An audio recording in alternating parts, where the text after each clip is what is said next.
to Legally Speaking. With me, Tarun Nangia. Today, we are discussing a very, very interesting subject, the subject of the retirement age of the judges of the High Court.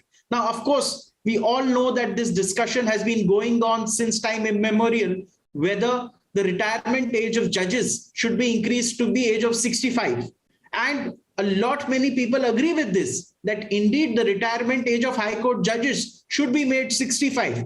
There are many reasons for the same, and that is what we are going to discuss today on the show. Also, we would also like to know what the Chief Justice of India thinks on it, because fortunately, this time we've got a very vocal Chief Justice. He speaks his mind on issues. And this is a very important point, because first of all, we see many times that the vacancies in our high courts are there to the extent of 30-40%. Fortunately, during his time, appointments have started happening.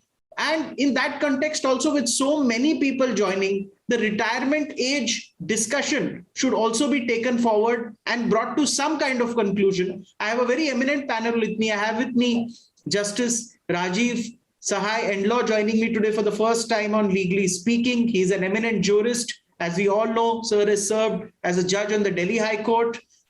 Thank you so much for joining us today, sir.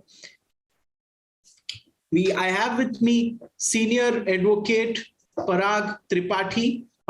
He's a familiar face on Legally Speaking, one of the top lawyers of this country. You may find him on Legally Speaking or otherwise read about him on many of the top commercial matters that go on in the Supreme Court. So that's Parag Tripathi for you. It's a pleasure to see you again on the show. I have with me Advocate Shashank Garg. He's an advocate. He practices in the High Court and the Supreme Court. Also has a keen interest in arbitrations, takes up a lot of them. And it's a pleasure to have you, Shashank, on the show today. And let us begin our topic with the round of opening comments. May I request Senior Advocate Parag Tripathi to lay the ground on this issue first, in his experience, what he's seen, and where are we headed with this discussion? I think, as Justice Endlaw said, that this debate about whether the retirement age of the High Court judges should be increased, and in particular brought at par with that of the Supreme Court, has been a debate which has been going on for a fairly long time. And there are various aspects to this, which, of course, we'll be discussing today. One is the simple philosophy that maturity makes a man perfect. By the time after becoming a High Court judge, it takes a little time for a person to set or get into the groove. And 62, the argument goes, and I think rightly so, is too young an age to request a High Court judge to lay down office, because he can do so much more for the system, the society, and the justice delivery system. Secondly, also there is another aspect which is peculiar to India. This is a movement internationally. In England, for instance, they are raising what they call the MRA, the minimum retirement age, from 70 to 75, in Japan, elsewhere. In the US, of course, the Supreme Court has no age limit. But there is one more aspect which is India specific. And that aspect is that in India, we have judicial appointments in the High Court and Supreme Court, which is by the collegiate system. Now, the problem is that the two collegiums for appointment of High Court judges are obviously independent of each other. But the problem is that the members of all the collegia of the High Court are themselves candidates for elevation to the Supreme Court. And therefore, that, even if it may not impinge on their independence, but gives an impression that it impinges on independence. So once you have this uniform age of 65, the other great advantage would be that there'll be many people in the High Court who may not want to gravitate to Supreme Court and continue in their High Court. So you will have younger people who are willing to do much more work, harder work, and make their mark, who will get an opportunity to come to the Supreme Court. So these and other issues are there, which I think we shall be hopefully debating today. Okay, thank you for setting the ground for today's discussion. I'll go to Advocate Shashank Garg. Can you share your inputs on this issue with regards to the retirement age of High Court judges? Tarun, taking cue from what Mr. Tripathi said, let's look at the historical reason why the age limit is 62 and 65. there must have been some reasons which have played a vital role when this age gap was decided. So the first point of reference is the Government of India Act 1935, when the age limit was decided to be 60 years for High Court judges and 65 for Supreme Court. That time the court was called Federal Court. The reason for having this gap was very clear. The idea was that many High Court judges, especially in the presidency courts, may not be interested in coming to the Supreme Court, which was a very, very new court which was being established there. Justice M.C. Chagla is an example, who stayed in the Bombay High Court as a Chief Justice in spite of being offered judgeship in the Supreme Court.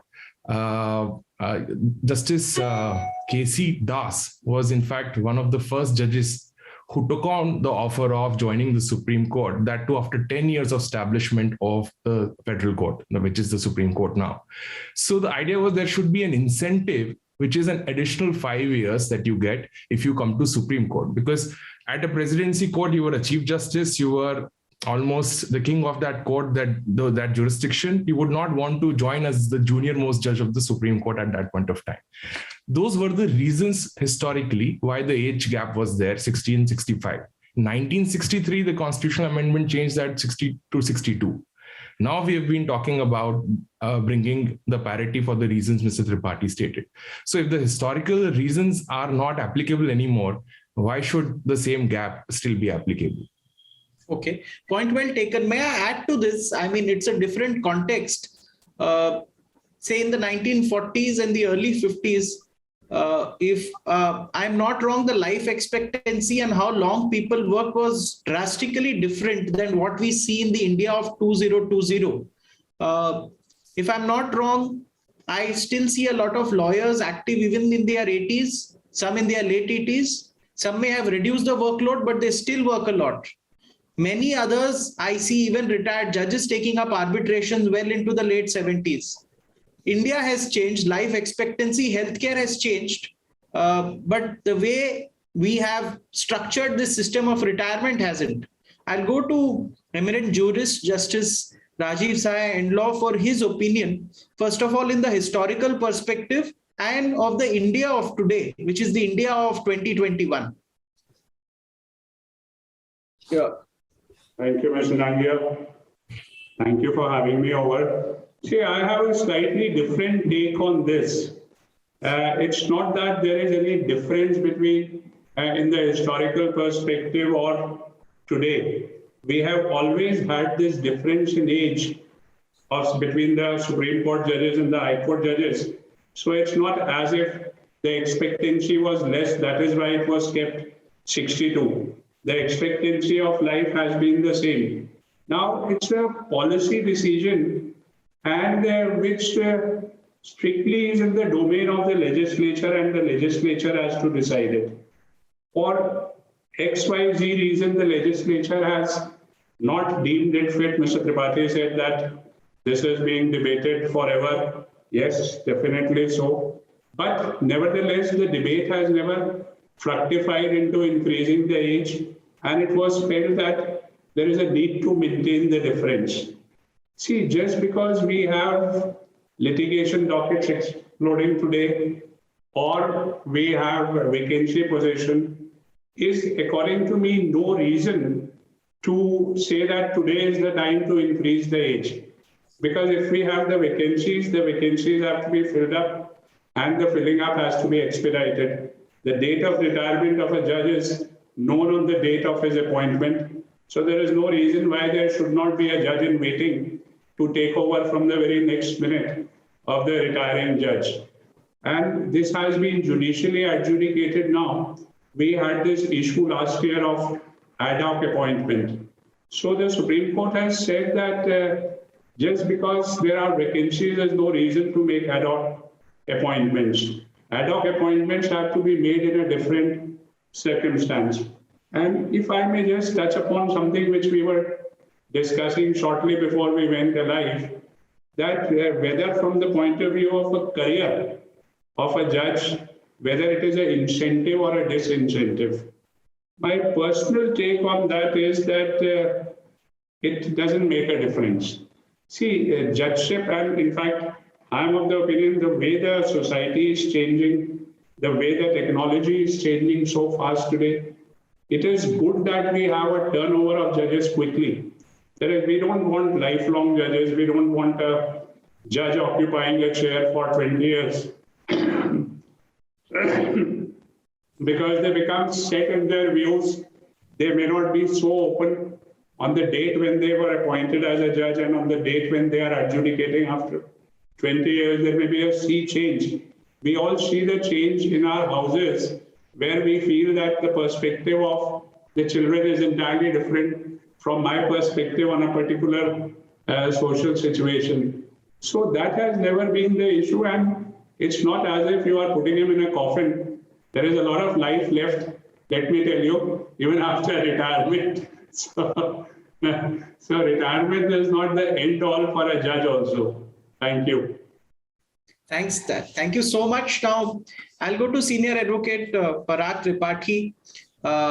If I may say so, that he is one person who's attuned to the perspective of his peers, but also attuned to the younger generation perspectives. He interacts a lot, he mentors a lot of youngsters, and I think absorbs a lot of what is going on in their mind. And so I would like to ask him my next question.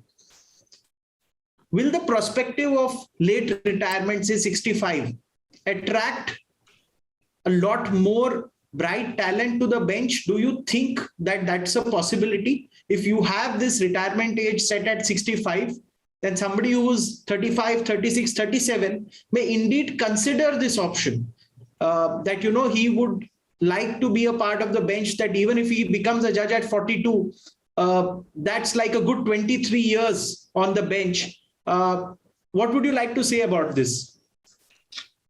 I think that's a very interesting question. I think my answer would be that per se, whether you increase the age or not may not affect the acceptance by young and bright lawyers who are looking at career at the bar. However, it does, according to me, does fulfill a very important aspect.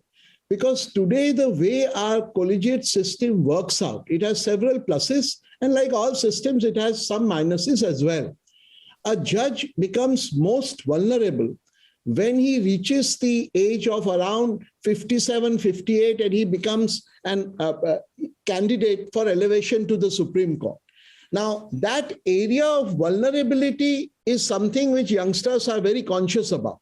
That all right now at 47 or 48, I'm getting it, which is a very good age. But what will happen when I'm 58? What happens if my stars are not properly aligned? What do I do then? Now, this will be an insurance against that you don't have to worry.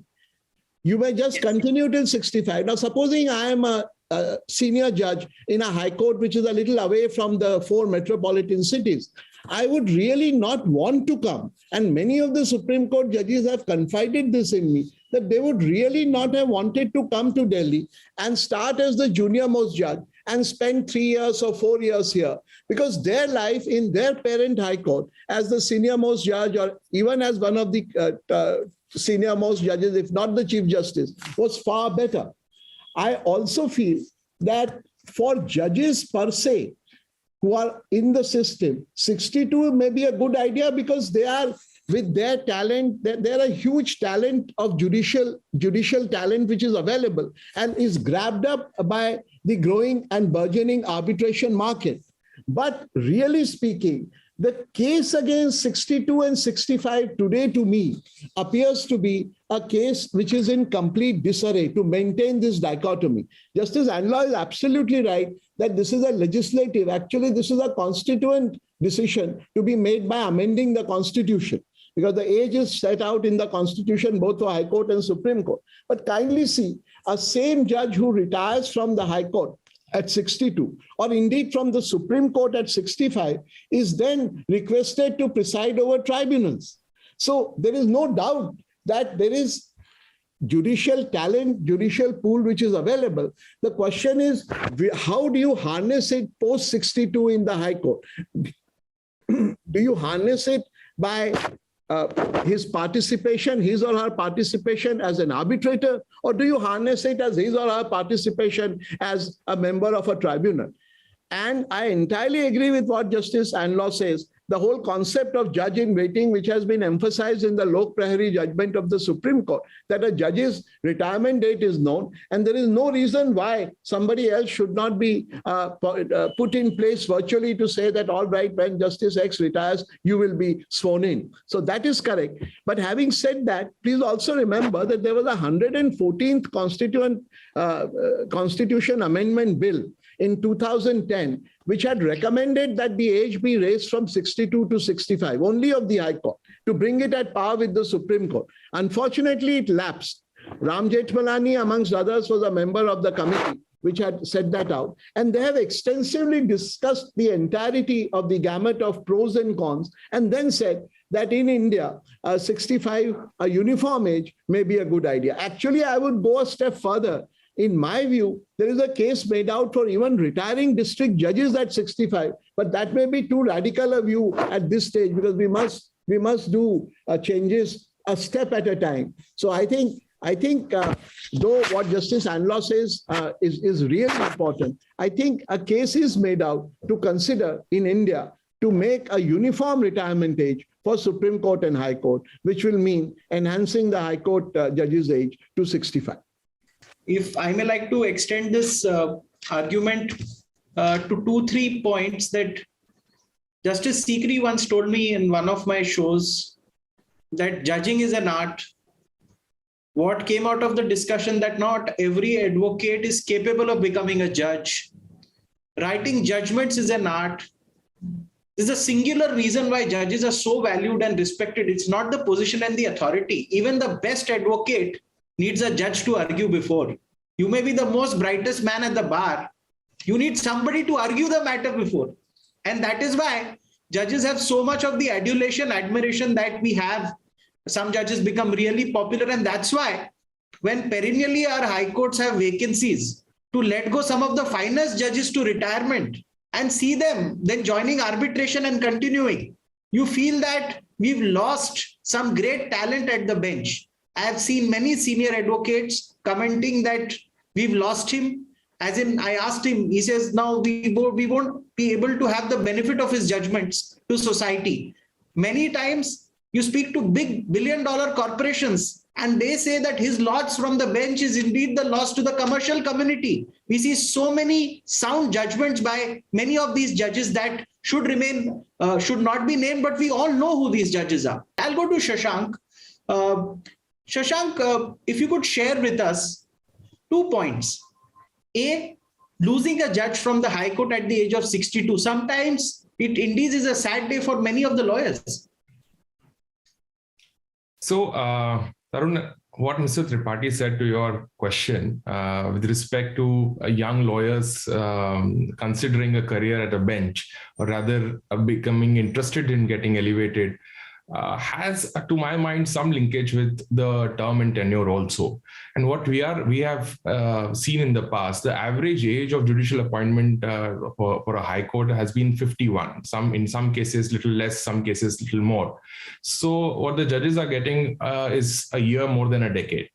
Now, if we talk about increasing 3 years, we are almost increasing 1/4 of that age.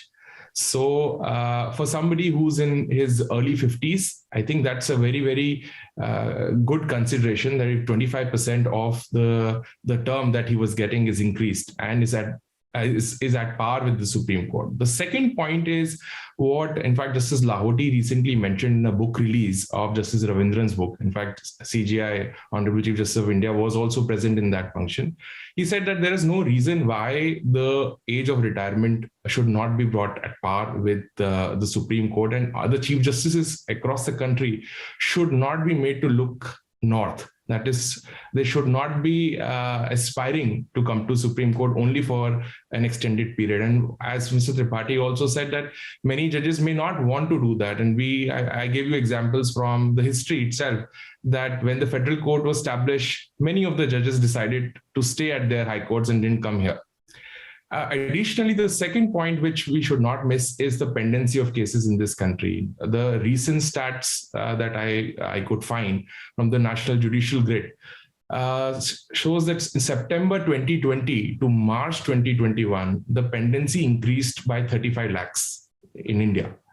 Now, if we have to address this sort of pendency and the increase in pendency, I think one of the easiest way would be to increase the age of the High Court judges and bring it at par with the Supreme Court. They are tested, tried judges. They have done considerable judicial work.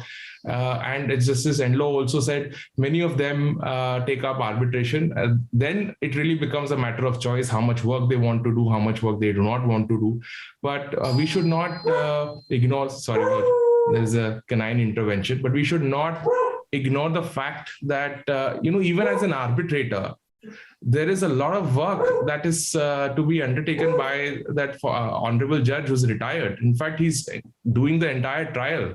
And the scope of 34 is so narrow that the responsibility of an arbitrator is, to my mind, even more than a judge of a high court at times. So the same responsibility is being dispensed by the judge after retirement.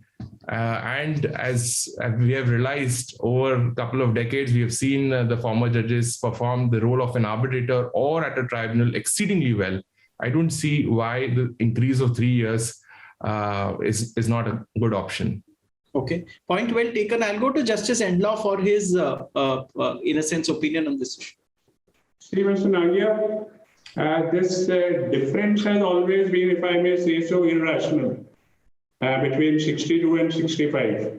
But the fact remains it has been in existence. In the High Court, we had, in the Central Armed Police Forces, for instance, there was a provision that up to any officer who reaches up to the commandant level will retire at the age of 57. But if you get a rank above commandant, then your retirement age becomes 60. And it was struck down, and the judgment was upheld by the Supreme Court by a speaking order. So it's not as if they have not been aware of it. If we look at it legally, it's always been there. But the fact remains that in the earlier Chief Justice's regime, a petition was filed challenging this and saying that this is irrational and discriminatory. But it was dismissed in limine. So today the law is that there is nothing judicially wrong, legally wrong with this difference in age. Vacancy position is no reason to increase the age or to bring ad hoc judges. And I would re-emphasize what I mentioned earlier. See, maturity is definitely one thing. We get used to doing things, writing judgments if you have been doing it for. And Shashank is right, most of the appointments are at 51, but we also have appointments at 45. So they are a judge for nearly 15, 17 years, which is a very long time to be on the bench. And we all heard Justice Nariman. It takes a toll, it's a heavy duty. So maybe we are better off with this cyclic thing, that there is a rotation of judges, fresh thinking comes into being. And it's not as if there is any dearth of talent. Today, fortunately, the legal profession is drawing the best of the talent in the country. The talent which was earlier going for other vocations is now diverted to the LLB course, whether it's 5 years or 3 years. So it's not as if there is any loss. There is no fear. So according to me, the decision should not be guided by these things. It's just somebody has to take the bull by the horn and say finally whether it is to be done or not. Judicially, the Chief Justice said, earlier Chief Justice of India, that no, there is nothing wrong in it. So the petition was dismissed. Thank you. Sir, one follow-up question would be, the judicial officers in the subordinate courts join directly after their law exams when they have their LLB. And of course, judgments are delivered there. Then we have this fine set of lawyers who have practiced commercial criminal law, tax law for 15, 20 years. They know the rigors of real life, the problems businesses face, the financial problems in today's, when you actually litigate, if the litigation extends beyond a point. And these fine set of gentlemen go on to become high court judges. And that is why we see many times that many judgments of the lower court, in a sense, get some fine tuning when they land in the high court. Because of course, these fine set of gentlemen who spent 20 years at the bar and are respected are then elevated. And then to lose such people at a time when there is vacancy already in many courts is something that many rue about. What would you like to say about that? I would repeat that vacancy is no reason for increasing the age. You have to increase the age. You have to say, yes, this does not make sense. It is irrational. So we are bringing the age at par. Yes. And this problem may arise again, what Shashank said. If suppose the Chief Justices or the senior judges in the High Court stop opting to come to Delhi to the Supreme Court, we may again have the same situation that the Supreme Court may be deprived of the best of the talent, which is also not a happy situation. Point well taken. I'll go to Senior Advocate Parag Tripathi. So where are we headed in this context? Do you see, in a sense, things changing from the very top in terms of this age issue? Do you think we need some clarity here in terms of what is going to happen? Because this discussion is now going on for a lot of time. I will say in the past 1 year, of course, it had gained some traction. I think as Justice Andlaw said, it is time to take the bull by the horns. And it is only at the apex court level that the bull can be taken by the horns. So therefore, that is that. And of course, eventually after that, it will have to be a constitutional amendment. Yes. Because both Article 124 for Supreme Court and 217 for the High Court prescribes the respective ages of retirement. But I must tell you that after independence, initially the retirement age of High Court was 60. And then there was the 15th Amendment, which made it 62. So there is that small push which has happened. But I entirely agree with Justice Andlaw, and I think it should be given its logical conclusion of being at par. Because ultimately, my logic of my thinking is very simple. There is no compelling reason why there should be an age differential. Yes. That is really the long and short of it. And Justice Andlaw put it very pithily when he said that, look, really speaking, there is that irrationality. But the question is, so what? So there he's right. But the point is, if there is an irrationality, then we can certainly advocate that irrationality should be removed. And the second point, I think, is equally well made by Justice Andlaw, that the answer to large number of vacancies in the High Court, because there are, as of August 2021, there were 1,098, which was the sanction strength, and 406 vacancies. Now, those vacancies are a different issue. So the answer to vacancies can't be increasing the age. But my view, respectful view, is that you must make it at par and also fill up the vacancies. The two are in parallel, not in substitution one of the other. And there I'm entirely in agreement with Justice Andlaw and with Shashank that one can't be a substitute for the other, because it will fail even if everybody retires at 65 if the vacancies are not fulfilled. And there I think in the present dispensation of the collegiate system, a very serious attempt is being made to fill up this very large backlog of vacancies. In the Supreme Court, as we know, all but one vacancy is filled up. And in the High Courts also, movement has started. So let us keep our fingers crossed and hope for the best.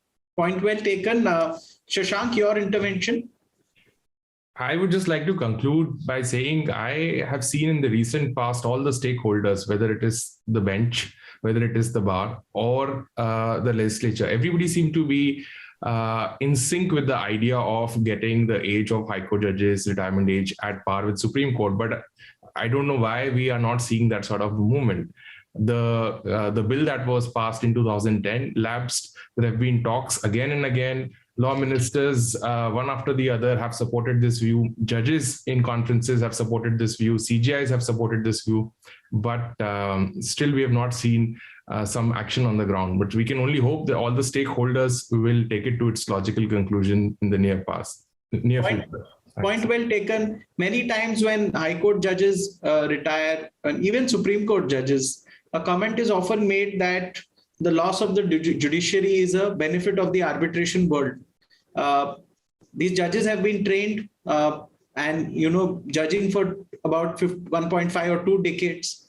And even if they retire at 62, at least for the next 20 years, they end up doing arbitrations, even more in some cases. So in a sense, they don't stop working. They contribute to society as arbitrators for 2 more decades. And that's why it's no case that we can't request them to continue for 3 more years on the bench and contribute to the process of nation building. Because as we see, the courts also contribute GDP and to growth. It's not discussed, but faster, quicker, and sound judgments, in fact, send an impression to the investment community globally why they should invest in India. And that's why a role of judge in increasing the GDP and getting investment in India is also very important. That's why few judges and judgments are celebrated. Here I'm specifically speaking of the commercial arena. And that is also very important for a country that aims to have a $5 trillion economy. But that discussion is for another day. And one more discussion about elevations from the arbitration bar is also for another day. But I would like to thank Justice Rajiv Sahai Endlaw for sparing time for this show. Senior Advocate Parag Tripathi has been very kind and consented to join us at a short notice. Advocate Shashank Garg lent his expertise to the show and shared his opinions. Thank you, Shashank. And I would overall thank you all the legally speaking community, people who support us, and also people who take our discussions forward in other areas and forums, in the courts and otherwise. We hope that this issue is laid to rest. In a sense, there's some clarity on this issue. Thank you so much. Thank you. Thank you. Thank you.